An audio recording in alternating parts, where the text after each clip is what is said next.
I miss you, old friend. In November 1873, the cold London fog thickly shrouded the narrow window of a tiny attic room on the top floor of a wealthy mansion. The maid, Hannah Calvik, knelt before an open wooden trunk, sorting through her belongings before her final departure. In her hands was a thick sheet of paper with a wax seal, on which her future survival in the vast city depended. She slowly placed this important document at the very bottom, on top of a neatly folded dark dress and a pair of worn-out shoes. In a few hours, she would have to close the lid of that chest forever and step over the threshold of the house that had served as her family for many years. This tense scene was repeated thousands of times every year throughout Victorian England, leaving an invisible mark on history. You may not even realize just how strict the rules governing the distribution of property between employers and servants were in the 19th century. Behind the closed doors of luxurious residencies, a strict, almost cruel system of control over every aspect of daily life was in place.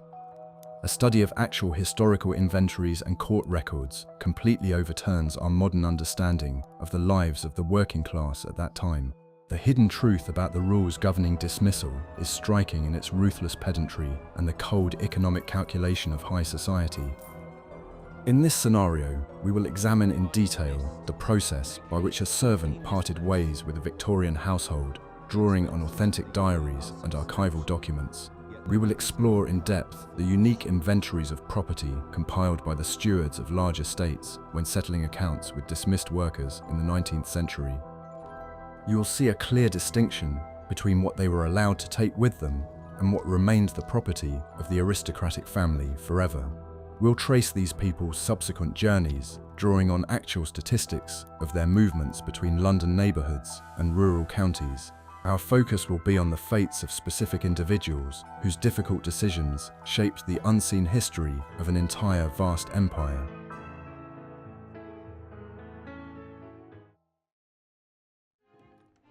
The contents of a single wooden chest could completely determine a person's fate in the 19th century. For any Victorian servant, a personal trunk was the only space they could confidently call their own. This compact piece of furniture was usually made of inexpensive pine and reinforced with iron strips to protect it during frequent moves. The chest's dimensions were strictly regulated by house rules, as it had to fit easily under the bed in a cramped servant's room. It was this humble object that became the center of a servant's entire life during the final hours before their final settlement and departure. The packing process began several days before the actual end of the contract, when the servant carefully reviewed his meager savings. William Taylor, an experienced footman who left detailed records of his service in 1837, described this ritual as a moment of extreme tension. He had to sort through his belongings by the dim light of a tallow candle, so as not to attract undue attention from the household's senior staff. Every shirt, every collar, and every pair of socks was carefully inspected for wear and tear and for potential further use. Taylor understood that buying new clothes while looking for his next job would create an irreparable hole in his modest budget. The most important rule when packing was to strictly separate personal belongings from items provided by the employers for performing daily work duties. The core of a typical worker's wardrobe consisted of practical garments made of heavy fabrics capable of withstanding daily, grueling physical labor. For women, this meant simple calico dresses, several aprons, a pair of sturdy boots, and a warm woolen scarf for cold weather. Men brought their own trousers, shirts made of coarse linen, worn-out neckerchiefs, and well-worn leather shoes. All of these garments often bore traces of repeated mending, which spoke volumes about how carefully people managed their resources. High-quality new items were extremely rare in trunks and were saved exclusively for Sunday outings or trips home. In addition to basic clothing, a few personal hygiene and grooming items occupied an important place in the trunk. A wooden comb, a bar of cheap soap, a bone toothbrush, and a small, cracked mirror made up the standard kit of a Victorian servant. These small items helped maintain the level of neatness required to successfully pass interviews for new positions. Maintaining a presentable appearance was a matter of survival amid the fierce competition in London's domestic labour market. Without these simple tools, a worker would quickly lose their professional appearance and their chances of securing a good position.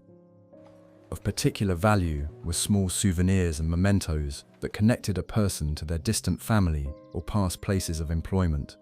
These might include cheap pewter brooches, wooden figurines, dried flowers pressed between the pages of books, or small drawings.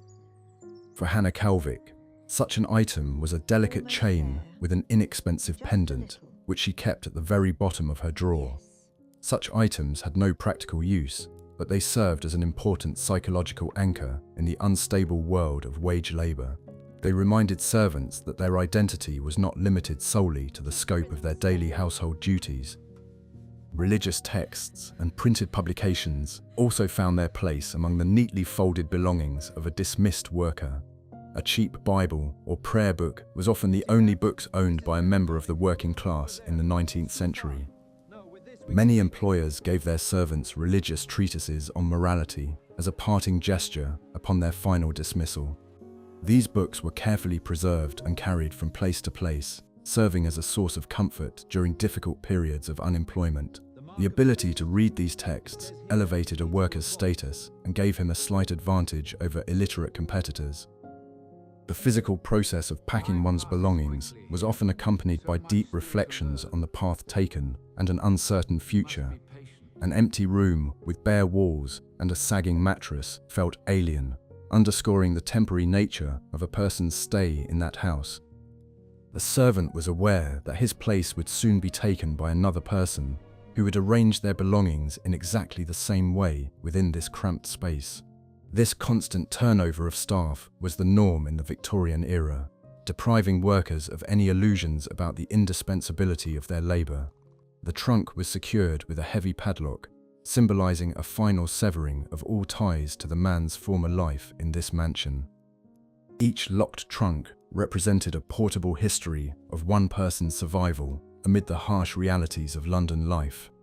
Analysing its contents allows us to get a glimpse into the real lives of people whose voices are rarely heard in official historical records.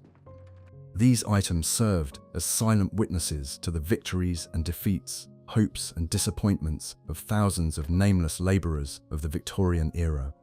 It would be very interesting to hear your perspective on such historical details of daily life from the past century. What do you think about the rules for packing personal belongings in the 19th century? Please share your thoughts in the comments. Archival documents from London estates in the early 1840s reveal a striking picture of total property accounting. The stewards of wealthy households kept special inventory books in which every item issued to the servants for their work was recorded. Buckets, mops, shoe brushes, silver spoons, and even bars of soap were subject to strict quantitative control and periodic inspection. When a servant was dismissed, the process of returning this inventory turned into a tense bureaucratic procedure involving the drafting of official reports. The line between personal and work property was deliberately blurred by the rules, which created fertile ground for constant conflicts. For example, a cook might bring her own favourite knife to the kitchen, but proving ownership upon leaving was extremely difficult. The housekeeper had every right to confiscate any item whose origin she deemed questionable or unproven. Servants had to secretly mark their belongings with tiny scratches or embroidered initials in order to be able to defend their property. Such paranoia was justified, since an accusation of theft automatically put an end to a person's future career. The managers paid particular attention to inspecting work clothes, which were issued to staff at the expense of the wealthy estate's budget. Aprons, caps, work gloves, and special sleeves were considered the inalienable property of the house and had to be returned. These items were thoroughly inspected for excessive wear, stains, or intentional damage before final pay was issued. If the condition of the uniform was deemed unsatisfactory, the employee was required to compensate for the damage from their own meagre personal savings. This system forced servants to spend their own money on repairing the estate's clothing to avoid heavy fines upon dismissal. The tragedy of the situation lay in the fact that servants often grew accustomed to the high-quality items issued to them for work. Using an expensive apron made of fine linen or a comfortable brush with natural bristles created a dangerous illusion of comfort. Upon dismissal, the employee was abruptly deprived of these items, returning to their own coarse and cheap personal belongings. This contrast served as a stark reminder of their true social status and complete dependence on the employer's goodwill. Returning government-issued property became a painful process of parting with the trappings of someone else's wealth. Historical figures, such as the footman William Taylor, left detailed accounts of the humiliating search procedures upon their final departure. In his notes, he mentions an incident in which the housekeeper forced him to completely empty a travel trunk he had already packed. She was searching for a missing silver teaspoon, which was later found behind the upholstery of an armchair in the master's parlour. Taylor describes a feeling of searing shame and helplessness in the face of these unfounded but legally valid suspicions. Such searches demonstrated the absolute lack of any right to privacy for members of the lower social classes. Victorian-era legislation was entirely geared toward protecting the rights of property owners and wealthy employers. The Masters and Servants Act allowed workers to be sent to prison for the slightest breach of their employment contract or for theft. The judges, who themselves belonged to the upper class, rarely listened to the defences of poor and illiterate defendants. Even a suspicion of stealing a bar of old soap or the remnants of a candle could result in actual imprisonment. Fear of the harsh judicial system forced people to leave even those items they considered their own in the house. However, this harsh system of control had a downside, giving rise to complex schemes of covert resistance on the part of the servants. Aware of the injustice of the rules, the servants created informal codes of conduct that justified minor violations in their own favour. They became masters at circumventing inventory checks, swapping new items for old ones, or concealing minor damage. It was a quiet, daily battle for resources between those who owned everything and those who had nothing. The outcome of this struggle was often decided on the last day before departure, during the final reconciliation of the lengthy lists. Archival inventories remain an invaluable source of information about 19th century material culture and the social structure of households. They reveal not only the number of pots and brooms, but also the degree of mistrust between different strata of Victorian society. Behind these dry columns of numbers lie thousands of personal dramas, conflicts, and shattered human hopes. Every line crossed out in the inventory book signaled a successfully completed stage of verification for the worker being dismissed. In the next chapter, you'll learn why old tea leaves were valued more highly than fresh produce and how they helped people survive. What went on behind the closed doors of kitchens and laundry rooms is still not commonly discussed in academic circles. In Victorian homes, there existed a complex system of informal income that servants considered their legitimate historical right. These privileges included food scraps, used candles, empty bottles, and surplus cooking fat. The sale of these scraps formed the hidden economy of the back door, allowing workers to significantly replenish their meagre savings before leaving. The employers were well aware of this practice, but tolerated it for a long time to maintain peace in the household. One of the most valuable resources in a Victorian kitchen was the used tea leaves left over from the employer's breakfast. The cooks carefully collected them, dried them on large metal trays near the hot stove, and resold them to poor neighbours. Tea remained an expensive commodity in the 19th century, and even leaves brewed a second time were in high demand among London's working class. For a servant leaving his job, a supply of such dried tea served as excellent capital for the first days of unemployment. This trade was conducted in the strictest secrecy from the housekeeper, although its scale often exceeded the household's official purchases. Kitchen fat was another crucial source of informal income for the lower-ranking service staff of a wealthy estate. Leftover lard and meat trimmings were collected in huge earthenware vats and sold to street vendors or soap makers. Empty glass bottles from wine and spirits played an important role in this hidden economy. The butler had the exclusive, unspoken right to sell the glass bottles, receiving substantial sums from wine merchants in return. When a butler decided to leave his post, he would take with him the proceeds from the last large batch of empty bottles he had turned in. This sum often served as the initial capital for opening his own small pub or a rental property in the provinces. In this way, the waste products of aristocratic consumption served as a launching pad for the formation of a new class of small entrepreneurs. The master's clothing, whether out of fashion or slightly damaged, also passed into the hands of their personal valets and maids. They could wear these items themselves, alter them for their relatives, or sell them to second-hand clothing stores. For a maid who was leaving her job, her mistress's high-quality silk dress guaranteed a comfortable existence for several lean months. She would carefully pack such items at the bottom of her wooden trunk, viewing them as a bonus earned through honest labor. Employers rarely demanded these items back, viewing their transfer as a form of reward for the loyalty of their closest servants. However, by the mid-19th century, the aristocracy's attitude toward this informal system began to change rapidly for the worse. New housekeeping manuals urged housekeepers to strictly crack down on any trade in waste through the back door of the mansion. Strict rules were introduced to account for every bar of soap, every candle, and every pound of raw meat in the kitchen. For servants, this meant a sharp drop in real income and the loss of important financial safety nets in the event of sudden dismissal.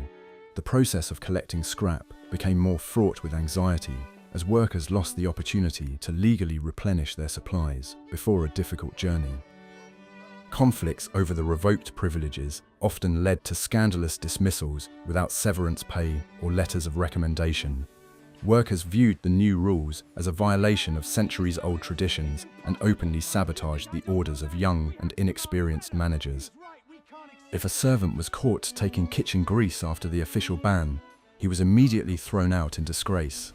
In such cases, his trunk was packed in a hurry under the watchful eye of security, with no chance to retrieve his accumulated informal valuables. This struggle for resources vividly demonstrated the growing class tensions within Victorian society. Thus, the hidden backdoor economy served as a vital mechanism of financial protection for vulnerable segments of the population. It allowed servants to supplement their low official wages and build up small savings for a future life of independence. The dismantling of this system made the process of being dismissed a far riskier and more frightening event for ordinary workers. In the next chapter, you'll learn why a single sheet of thin paper meant more to a servant than a sack of gold coins. In Victorian England, a letter of recommendation was an absolute guarantee of survival for anyone in the domestic service industry. This document, handwritten by a former employer, attested to a particular employee's honesty, sobriety, and professional skills.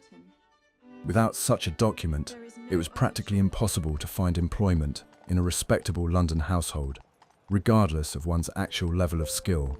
That is precisely why a neatly folded letter of recommendation was kept in a servant's trunk more carefully than even the most valuable personal belongings.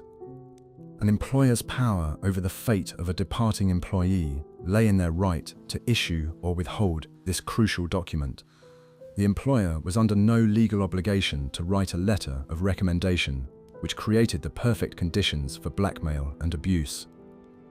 If a servant left due to a conflict, demanded a raise, or refused to work overtime, he could be denied a letter of recommendation. Such a refusal automatically turned an experienced professional into an outcast, forced to seek work in the poorest and most disreputable establishments. The fear of being left without a reference forced people to endure humiliation and appalling working conditions for years without the slightest complaint. The situation was exacerbated by the fact that in the 19th century, there was no uniform state standard for drafting such employment references. Each lord or housekeeper wrote letters in free form, guided by their personal sympathies or fleeting grievances. Sometimes the references were sent directly to the new employer by mail, depriving the servant of the opportunity to learn the contents of the document and defend their reputation. This system of secret correspondence left workers completely in the dark about their actual chances of securing a new position. A person who was dismissed would leave the household empty-handed, relying solely on the decency of their former and often cruel employer. The immense value of these letters of recommendation led to the emergence of a vast black market for forged documents in the slums of Victorian London. For a few shillings, professional forgers would create flawless references in the names of fictional earls or aristocrats who had actually died.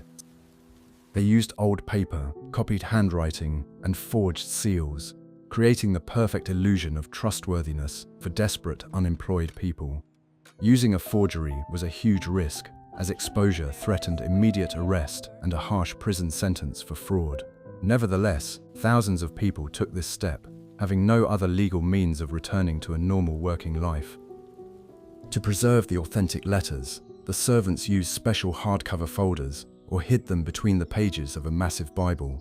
They understood that the paper could get damp, tear, or become worn from frequent moves and showings to potential employers. Some workers made copies of their references, showing the originals only at the final stage of a long and complex interview process. The loss of a trunk during a move meant not only the loss of clothing, but also the destruction of a person's professional identity. Without their documents, a servant became a suspicious vagrant in the eyes of the Victorian justice system and the strict London police. Historical archives have preserved numerous lawsuits in which servants attempted to compel their former employers to provide a well-deserved letter of recommendation. Judges rarely sided with the plaintiffs, arguing that forcing an employer to write such a letter violated the rights of free property owners. This lack of legal protection made the process of final dismissal a moment of immense psychological pressure on the poor wage earner. In their final days of service, staff behaved as quietly as possible, trying not to provoke their employer's anger before the important parting. Receiving an envelope with a positive reference was seen as the greatest victory and a cause for celebration for the entire workforce. This scrap of paper symbolized the invisible chains that kept the working class in submission even after the official termination of their contract. It proved that a person's reputation did not belong to them, but was shaped exclusively by the opinions of the upper social classes. In the next chapter, you'll learn how one woman's personal diary revealed the greatest secrets of Victorian domestic servants. A secret passed down through generations of Victorian-era researchers is hidden within the worn pages of a personal diary. The maid Hannah Calvik left behind 17 volumes of unique entries detailing her daily, arduous labour. She began working at the age of 8 and spent her entire life moving between dozens of homes in London and the provinces. Her diaries, written in simple and honest language, shatter the romantic myths about the comfortable life of domestic servants in wealthy estates. It is through her writings that we can reconstruct in detail the physical and emotional aspects of her last day of work. In 1873, Hannah was preparing to leave yet another London household, carefully packing her belongings into an old wooden chest. Her luggage contained no expensive silk dresses or elegant jewellery, which more ambitious maids often sought to acquire. She took pride in her status as a simple worker and deliberately took with her only coarse aprons and sturdy leather boots. For her, these worn-out items were a symbol of honest physical labour and absolute independence from the wealth of others. She described the packing process not as the tragedy of losing a job, but as a routine transition to the next stage of her life. Hannah had a perspective on menial labour that was unique for her time. Refusing a promotion to the position of head housekeeper, she preferred to sweep fireplaces, haul coal, and mop floors, considering this work the foundation of her personal freedom and dignity. Whenever she was offered a move to an easier and more prestigious position, she would deliberately pack her trunk and look for a new place to work. She understood that a higher status would require her to change her behaviour, wear a strict uniform, and submit to complex rules of etiquette. As she packed away her coarse brushes and rags, she reaffirmed her choice to remain at the very bottom of the complex social ladder. Hannah's relationships with her employers were often strained due to her independent nature and her unwillingness to flatter her superiors. On her last day, she methodically cleaned her room, leaving it in perfect order for the next unknown maid. She considered this a matter of professional honor, refusing to leave dirt behind, even in the homes of cruel employers. This routine cleaning of the empty space helped her psychologically bring her contract to a close and prepare to move to a new street. As she closed the door to her attic room, she left all her fatigue and grievances behind, taking with her only the experience she had gained. Hannah's physical strength allowed her to carry a heavy trunk down the steep servants' staircase on her own, without assistance. She rejected the footman's offers to help her with her luggage, demonstrating her complete independence in patriarchal Victorian society. This symbolic gesture underscored her autonomy and her ability to survive the harsh conditions of the London market without male support. Hannah Calvik's story is unique in that she voluntarily chose a path of hard labor, rejecting opportunities for social advancement. Her trunk contained not only clothes, but also shoe cleaning tools, which she bought with her own money. She considered her brushes to be her personal capital, allowing her to perform her work flawlessly and dictate her own terms to employers. When she left home, she took her independence with her, packed in a wooden chest along with her coarse aprons. What lies hidden behind the beautiful facade of the grand halls becomes apparent only at the moment of final departure. A servant's departure from a Victorian mansion meant not merely the loss of a job, but also the painful severing of complex social ties. The space below the ground floor was a separate, strictly hierarchical world with its own laws and traditions. Here, strong friendships were forged, secret alliances were formed, and a unique culture of working-class mutual aid took shape. Upon leaving this world, a person left behind their surrogate family, which had served as a substitute for their real relatives for many years. The farewell ritual in the servants' dining room was of immense importance for maintaining the morale of the remaining staff. On the evening before departure, senior staff often organized a modest farewell dinner in honor of the departing colleague. Leftovers from high-quality meals were set out on the table, and the butler might allow a little cheap porter or ale to be served. During this dinner, short toasts were made, and the departing person was wished good luck in finding a new, reliable position. This tradition helped soften the bitterness of dismissal and demonstrated the solidarity of people united by their shared hard work. The hierarchy, strictly observed in daily life, became noticeably softer and more humane in the final hours before departure.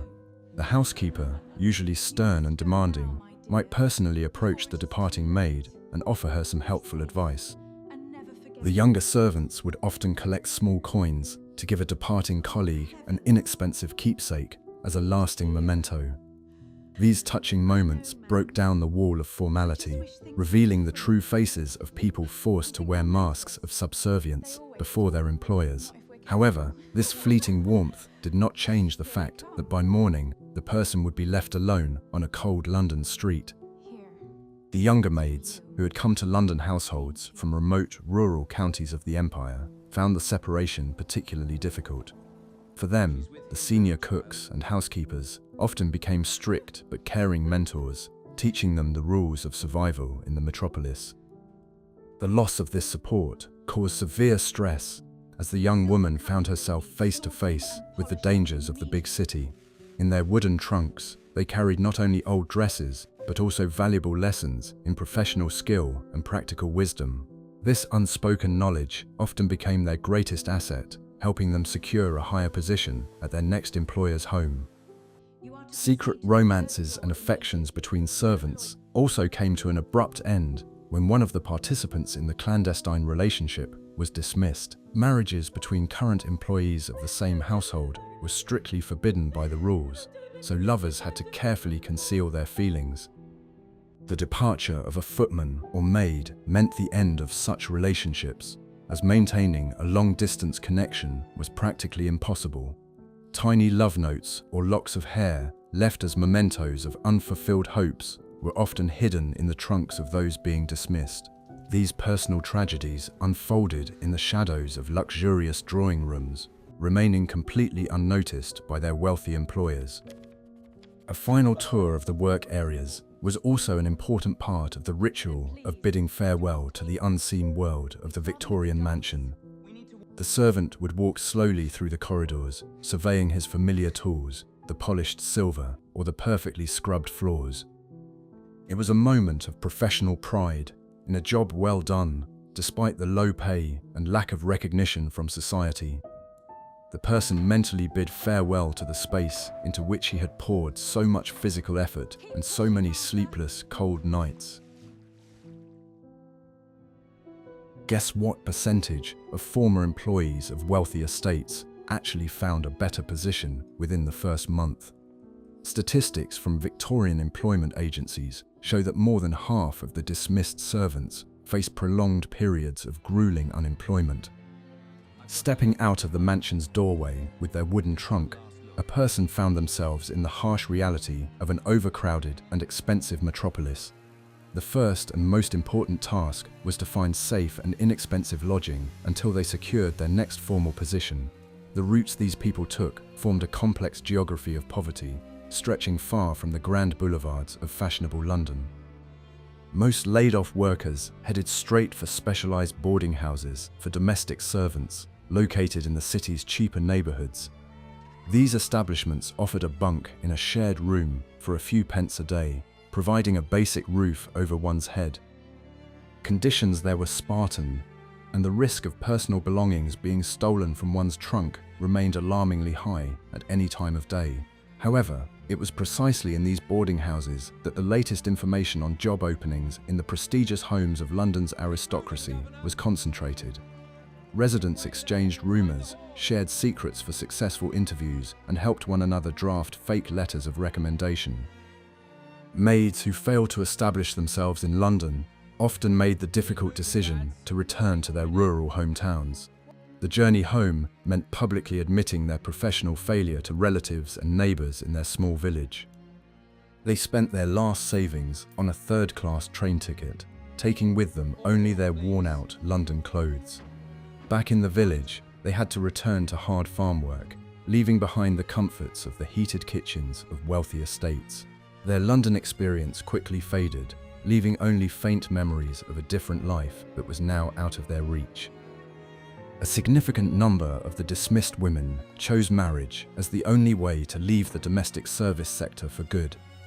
Having saved up a small dowry, they married small shopkeepers, artisans, or city police officers with a steady income. Their trunks became the foundation of family life, and their housekeeping skills helped create a cozy atmosphere in their own cramped apartments. This was considered the greatest stroke of luck for a working-class woman, allowing her to become a full-fledged mistress of her own home. However, in the event of her husband's death or financial ruin, these women often had to don the maid's uniform once again. The most desperate and enterprising workers chose a radical path, buying a cheap ticket on a steamship bound for distant America or Australia. Emigration seemed like the perfect chance to start life with a clean slate in countries where the rigid Victorian class system did not exist. In their trunks, they carried tools, sturdy clothing, and the hope of securing their own plot of land in the new world.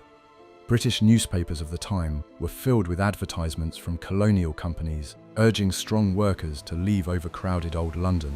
For many, this journey ended in success, transforming former footmen into respected farmers and small business owners. Each dismissal set in motion a complex mechanism of social mobility, altering the fates of thousands of nameless people throughout the British Empire. The path taken by a man with a trunk depended on his skills, financial reserves, the availability of good references, and sheer luck.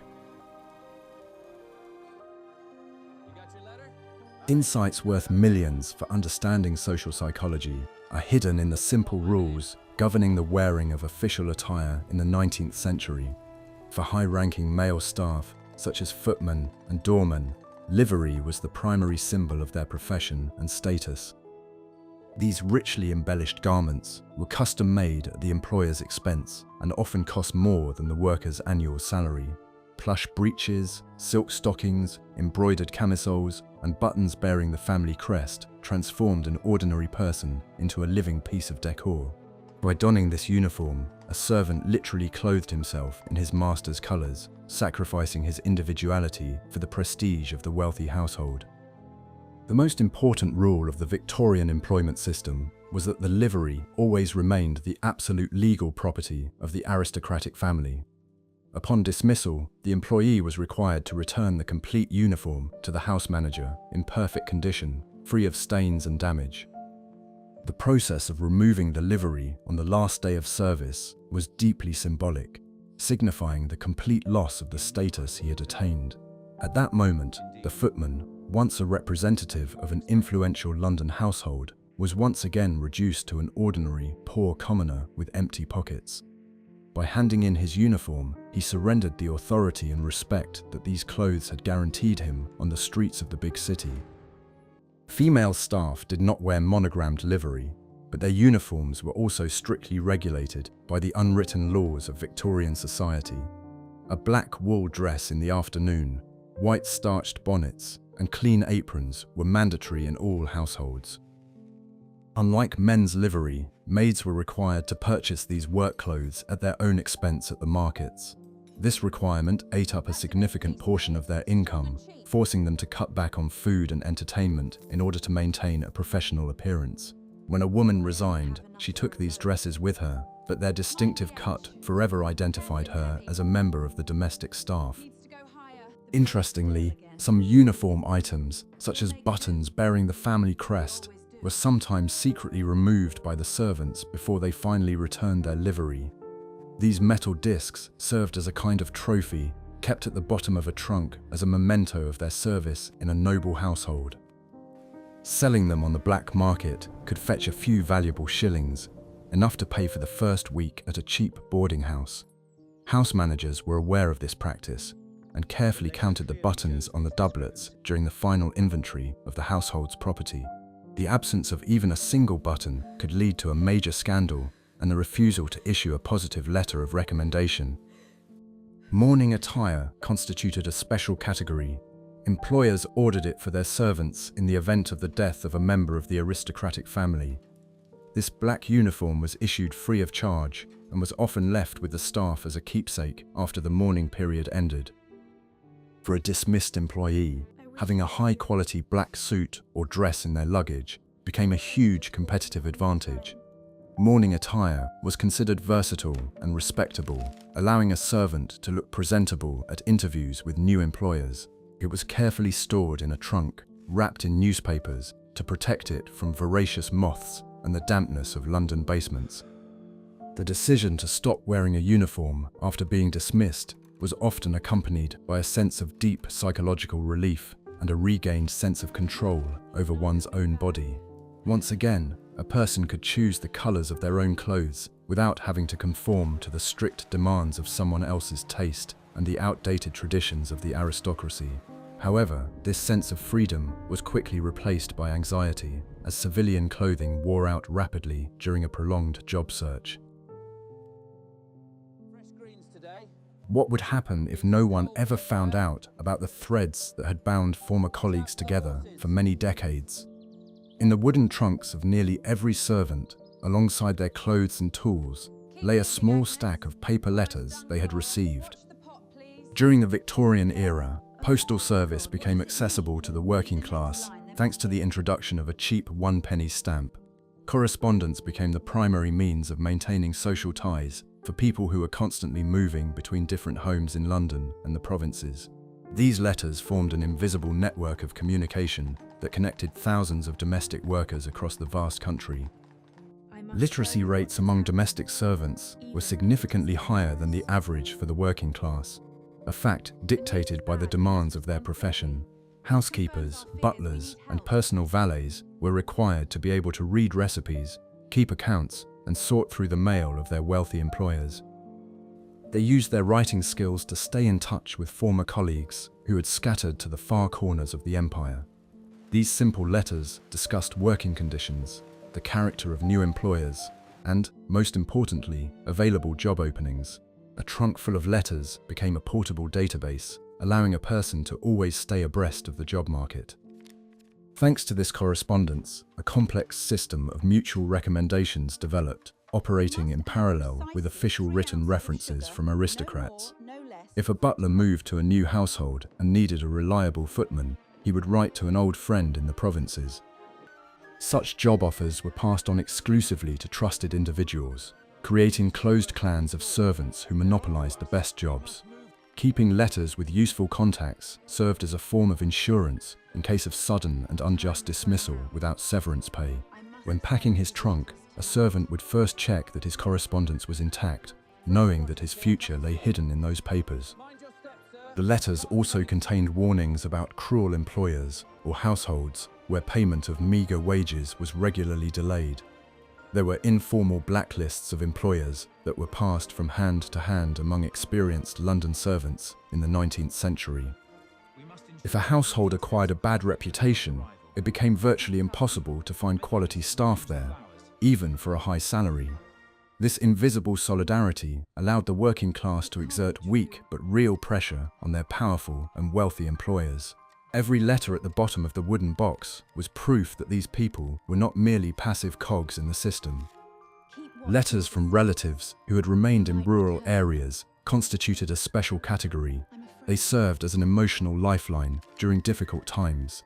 They recounted the harvest, the illnesses of loved ones, and local weddings, reminding the servant of his true historical roots. These messages were often read until they were worn through on long evenings in dimly lit attics before bed after a long shift. Upon dismissal, these papers were packed away with the utmost care so as not to damage the fragile pages, covered in crooked, illiterate handwriting. Now you will learn what was found in the old London archives, putting the final chapter on the complex story of the protagonists. What was found in the old London archives brings the complex story of our historical heroes from the last century to a close. The morning of the final day arrives when all the inventories have been signed, the uniforms have been turned in, and the wooden chest has been locked with a heavy padlock. A servant descends the narrow servants' staircase to the steward's office to receive his final pay and the long-awaited letter of recommendation. This moment marks the culmination of his entire period of service, when he gains financial freedom and the right to leave the estate. The clink of coins being counted out onto a wooden table is the last sound linking the servant to the economy of this wealthy London mansion. The walk through the kitchen and the servants' dining room takes only a few minutes, but it encapsulates an entire era of farewells. Her remaining colleagues nod to her in respect, without interrupting their endless morning routine of preparing breakfast for the masters. Hannah steps out the back door onto the cobblestone street, where the London fog is already beginning to lift under the rays of the cold sun. She sets her trunk on the ground, adjusts her old hat, and disappears into the crowd of ordinary townspeople hurrying about their business. Her journey is not over. It merely takes another turn in the endless cycle of Victorian wage labour and survival. The fate of people like Hannah Calvik and William Taylor proves that history is not made up solely of great political events. Their wooden trunks, filled with worn-out clothes and secret diaries, were true arcs preserving human dignity in inhuman conditions. They did not take with them the wealth of their London employers, but rather their own experiences, their pride, and their capacity for hard work. Each time they left a wealthy household, it was a small act of resistance against a system that sought to turn them into faceless tools of labour. These people were not merely shadows against the backdrop of aristocratic luxury.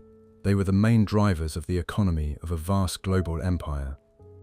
Historical inventories of property and the servants' personal records allow us today to restore justice and give them back their rightful voice. We see that behind the strict rules and formal guidelines lay a complex, vibrant, and incredibly clever strategy for physical survival. Their ability to adapt, maintain connections, and fight for their meager resources commands deep respect from modern scholars of the era. As they closed the lid of a wooden chest, they were closing another chapter of their lives, only to open the next one tomorrow with renewed strength. Their journey is one of incredible resilience, deserving of the most careful study and preservation in our historical memory. We have examined only a small fraction of the strict rules and personal tragedies that accompanied the dismissal of servants in Victorian England. Behind every inventory list and letter of recommendation lay a real human fate, subject to the whims of the London aristocracy and harsh laws. The story of Hannah Calvik and thousands of other nameless workers shows that the human spirit is capable of maintaining its dignity even at the very bottom. Their wooden trunks were not merely storage containers for old belongings, but true capsules of personal freedom and independence in the 19th century.